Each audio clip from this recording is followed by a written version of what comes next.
और इसी बीच आपको सीधा लेकर चलते हैं जयपुर, जहां पर राज्यसभा सांसद रंजीत रंजन प्रेस कॉन्फ्रेंस कर रहे हैं। कहेंगे किसानों को कि जब 2024 में आए थे 2022 तक तो आपको किसानों की आमदनी को दुगना कर देना था, लेकिन हुआ क्या? उनकी लागत 1.5 गुना बढ़ गई और जो उनको मुनाफा था वो उल्टा और घट गया। तो ये जुमलों की पार्टी है, लेकिन यदि आप उनसे सवाल करेंगे, सवाल पूछेंगे, तो आपके घर में इलेक्शन डिपार्टमेंट ऑफ बीजेपी है, उसका नाम ईडी है, वो आपके घर में पहुंचेगा। कि चाहे छत्तीसगढ़ हो, चाहे राजस्थान हो, जिस तरह से मुख्यमंत्रियों के घर में ईडी को ठीक चुनाव के वक्त घुसाया जा रहा है। जो अभी हम लोग परसों ही गए थे, चुनाव आयोग से मिलना चाहते थे, हमारे 4 डेलीगेशन, हम लोग मनोज सिंह जी, मैं, सलमान खुर्शीद साहब और एक और थे हमारे प्रमोद तिवारी जी, हम लोग सब जाकर मिलना चाहते थे। कहा गया कि 8-9 के बाद मिलेंगे, पहला चरण 7 तारीख को है और आप बाद में मिलेंगे।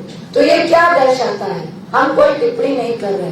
क्या चुनाव के वक्त में, चुनाव के बीच में अगर प्रधानमंत्री कोई भी घोषणा करते हैं या ईडी घुसती है, बिना जांच के वीडियो वायरल होते हैं और प्रेस रिलीज आती है, तो ये किस चीज का उल्लंघन है? क्या आचार संहिता सबके लिए नहीं है? क्या भाजपा के लिए नहीं है? क्या इस देश में कानून है कि जेल में जो भारतीय जनता पार्टी है उसके लिए आचार संहिता नहीं है? यही कहते मैं कहना चाहूंगी कि इस वक्त जो भाजपा कर रही है, हम और जनता उनको वायदों की याद दिला रहे हैं और जो उन्हें वायदा खिलाफी की है उसके तहत ही राजस्थान, छत्तीसगढ़, तेलंगाना, मध्य प्रदेश और मिजोरम में 5 स्टेट में हम जीतने जा रहे हैं और ये हमारा सेमीफाइनल है। भाजपा घबराई हुई है और जिसके कारण अगर प्रधानमंत्री का भाषण सुनेंगे वो अपनी उपलब्धियां नहीं गिनाते हैं, क्योंकि उपलब्धियों में वो फेलियर है। वो कहते हैं मुझे तो लोग गालियां देते हैं, मुझे तो लोगों ने फला फला कहा है, मुझे तो लोग फला फला कहा है। प्रधानमंत्री साहब, हम आपसे आपके वादों की, उपलब्धियों की रिपोर्ट कार्ड मांग रहे हैं। जनता उनकी रिपोर्ट कार्ड मांग रही है। अब जनता समझ चुकी है। अंत में मैं यही बोलूंगी, कांग्रेस है तो गारंटी है, गारंटी है तो भरोसा है, भरोसा है तो जनता का भरोसा है, और जब जनता का भरोसा है तो अब की बार फिर से कांग्रेस की सरकार राजस्थान में आने वाली है। आप सबका बहुत बहुत धन्यवाद। मैडम, इधर बीजेपी का कोई भी नेता है तो वो हमेशा पोलराइजेशन के लिए कोशिश करता है। अभी कल अमित शाह भी आया, उसने भी राम मंदिर की बात किया, 3 बार दिवाली बनाएगा इसी साल में। देखिए, तो इस चीज को आप कैसे काउंटर करेगा? देखिए, इस चीज को जनता और हम और जो 4 स्तंभ में सबसे मजबूत स्तंभ मीडिया का भी है, सब उसके उपभोगी हैं, हम सब जानते हैं। अब जनता भी समझ रही है, आप भी समझ रहे हैं, हम भी समझ रहे हैं। हम लोगों से और अच्छा कौन समझेगा कि चुनाव होता है आपके घर में, आपके बेटों के घर में, जिस तरह से ईडी और वीडियो वायरल किए जाते हैं। तो मुझे लगता है इसका जवाब डेवलपमेंट है, विकास है। हम युवाओं को रोजगार देने की बात कर रहे हैं और दिया है। हम महिलाओं की सुरक्षा की बात कर रहे हैं, दी है।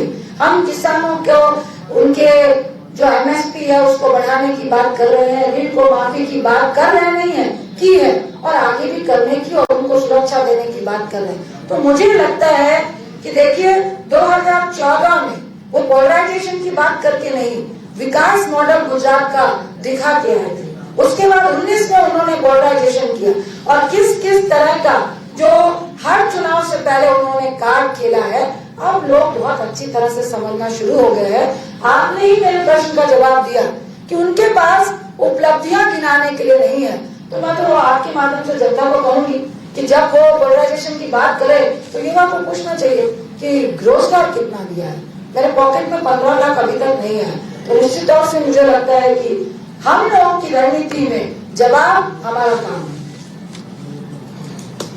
और एक तो जवाब आपके उन्हीं के जो गवर्नर थे सत्यपाल मलिक साहब, अगर आप हम लोग उनको सुन रहे हैं तो वो भी जवाब दे रहे हैं उनको।